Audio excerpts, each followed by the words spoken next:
Okay, so I gotta be relatively quiet and quick with this because I'm at work right now and my boss just left for lunch. And so this is the one pocket I have time to react to this recent development. And the one thing that I can say is I might have spoken too soon about the whole Dubis masterclass thing. Um, And look, I'm not gonna rage and yell like a crazy lunatic like I did after game 6, and I'm not gonna get too amped up like I was after the initial McCann trade because I'm starting to realize that with this team, I probably should have realized this a long time ago. It's not really worth getting too up or down about them because you're gonna die like 30 years earlier if you do that. Um, And from principle, I guess I understand why Kyle Dubas did what he did. He didn't because everyone was gonna lose something in this expansion draft, and I think Dubas didn't want to lose anyone, obviously, and so he tried to make a side deal with Seattle, and I think Seattle was gonna ask for an astronomical price to take a guy like Engvall uh, or a Ben Hutton, I guess, from Toronto instead of one of the bigger names, like Kerfoot or Dermott or Hall. And so, from that aspect, I guess you can look at the McCann trade as a side deal with Seattle, except it was really with Pittsburgh. And the asking price was just Hollander. And as a result, you get to keep Kerfoot, you get to keep Hall, you get to keep Dermott, and your roster basically is untouched by the Seattle expansion draft, besides a B tier prospect that wasn't going to help you next year, anyways. And so I get the logic. But I also feel like the definition of insanity, as I've mentioned a lot of times when I'm talking about the Leafs, is doing the same thing over and over again and expecting different results. And this just feels, and after the Leafs lost to Montreal, I was saying there has to be a change. Someone has to get moved. And it just feels like Kyle Dubas is content on running it back with the exact same roster. Keeping Kerfoot, keeping Hall, keeping Dermott. And yes, like Kerfoot was good in the playoffs against Montreal, and if he can keep that up, him at $3.5 million is not a bad contract, and he definitely can be a very valuable piece to this team. But Jim Mccann was on a 60-point pace last year. He's a guy who was outstanding on Pittsburgh's power play on a team who needs another player on the power play to switch things up. Mccann is a great play driver who opens up avenues and opportunities for other players on his team. You can't tell me that McCann wouldn't be capable of driving a Toronto third line. On the second line, the fit might be a bit more weird because Nylander plays that similar play driving role, but you can't tell me that McCann on that third line wouldn't have been a perfect fit. And it's just, in my eyes, McCann was an upgrade to Kerfoot. And even if you like what you saw from Kerfoot in the playoffs, you keep both of them then. You change something up. I get Justin Hall is only making $2 million for like the next 2 seasons, and he's playing a top four role, and he's been very good in a top four role. But low key, he hasn't been that amazing. He had a really good first half of the season, and a bunch of Leafs fans jumped on his bandwagon and just assumed he was gonna be that consistent staple top four defenseman for like another 4 years. I mean, he even showed in that second half of the year after that trip on the West Coast where we played Edmonton, Vancouver. He fell back down to earth after that. He wasn't great, and in the playoffs there were at points where Sheldon Keefe just didn't trust him on the ice, and he played Jake Muzzin and T.J. Brody at the same time in at the end of games because he just didn't think Justin Hall was that guy.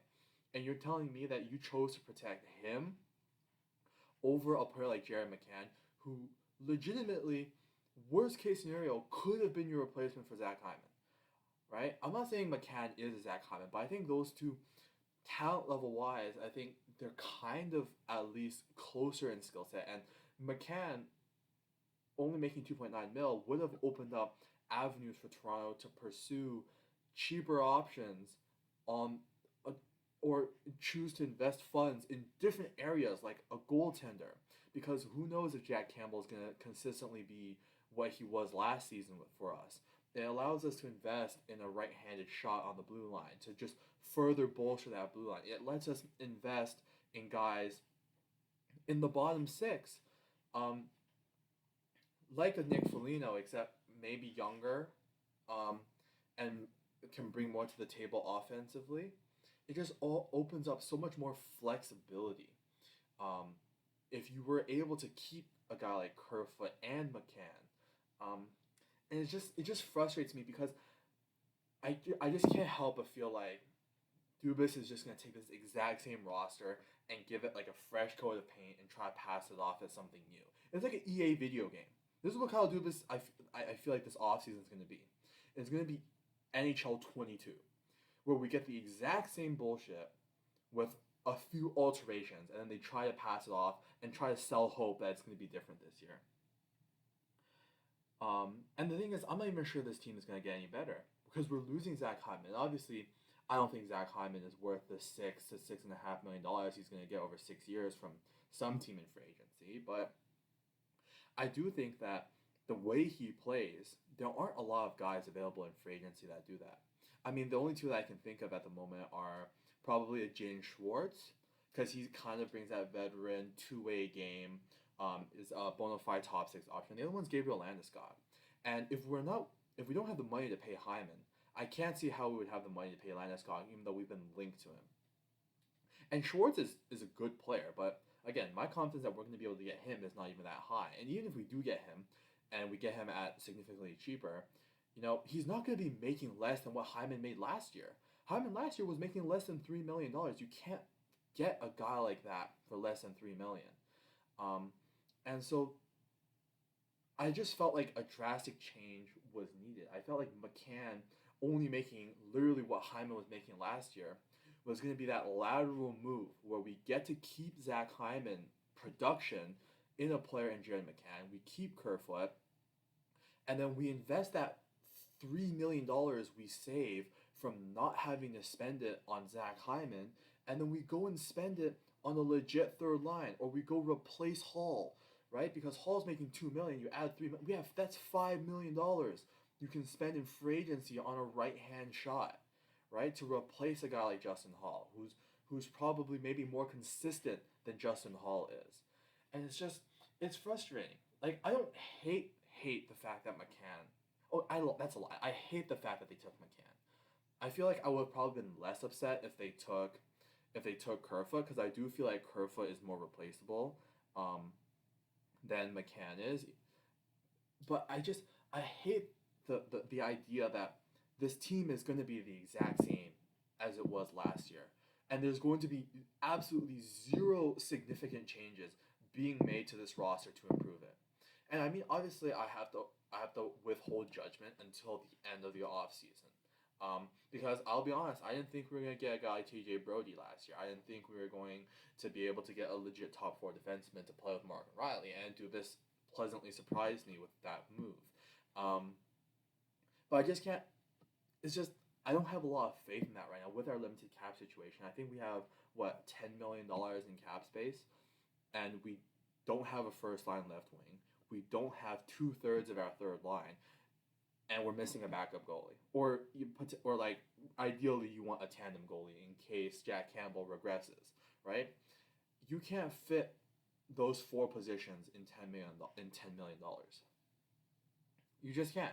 Unless we get two veterans that are willing to come here for less than $1 million, someone has to get moved. Otherwise, this team is going to be worse this year than it was last year. And it's just annoying. I always have these high hopes for the Leafs going into the off season, and Dubas makes a move like Mccann. I just think maybe it's a good starting point for change, because that's all I really want at this point as a Leafs fan. I feel I want change. I want to see this front office show that they realize that this core isn't working. I want them to be willing to take risks and make moves to switch up the core. And Dubas has done that with with Tyson Berry. I think that was the only real like risky move that he's made, and it didn't really pay off. And I feel like now he's gun shy. He's scared of making those kind of moves. Um, I hope that I'm wrong, and I hope that that Dubas makes moves that prove me wrong. Um, but I'm starting to realize that getting excited over Toronto Maple Leafs moves nowadays is pointless because there's always a catch. And so I think I'm gonna just be more reserved, and I'm just going to wait and see what happens, and not get too high or low with this team because honestly, I don't think my heart's gonna be able to take it. But yeah, you guys let us know. We're going to be live streaming the expansion draft later tonight, and I'll get to see Jared McCann get taken live, and it'll be great. All right, see you guys next time.